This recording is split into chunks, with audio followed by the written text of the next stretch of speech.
Hi all, welcome back to our channel.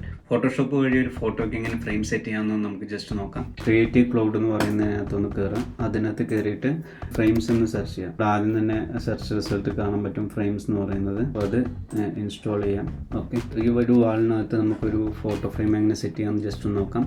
അതിനായിട്ട് നമുക്ക് പ്ലഗിൻസിനകത്ത് പോയിട്ട് ഫ്രെയിംസ് ക്ലിക്ക് ചെയ്യാം. സോ ഓട്ടോമാറ്റിക്കലി ഇവിടെ ഫോട്ടോ ചൂസ് ചെയ്യാനുള്ള ഒരു ഓപ്ഷൻ വരും.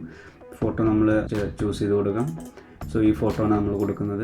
ഇത് മൊത്തത്തിൽ നമുക്ക് ഇങ്ങോട്ട് ഷിഫ്റ്റ് ചെയ്ത് വെച്ച് അതിൻ്റെ സൈസൊക്കെ ഒന്ന് അഡ്ജസ്റ്റ് ചെയ്ത് വെച്ച് ഇതിനകത്ത് ക്ലിക്ക് ചെയ്താൽ തന്നെ ഇഷ്ടംപോലെ ഓപ്ഷൻസ് നമുക്ക് കാണാൻ പറ്റും. ഇവിടെ ഫ്രെയിമിൻ്റെ പ്രൊപ്പോർഷൻസ് എല്ലാം ചേഞ്ച് ചെയ്യണോ, അല്ലെങ്കിൽ ഫ്രെയിം ടൈപ്പ്, സ്റ്റാൻഡേർഡ് ബേജ്, അല്ലെങ്കിൽ നമുക്കൊരു ഗോൾഡ് കളർ കൊടുക്കാം. ലൈറ്റ് കാര്യങ്ങളെല്ലാം ഇൻക്രീസ് ചെയ്യുന്നു.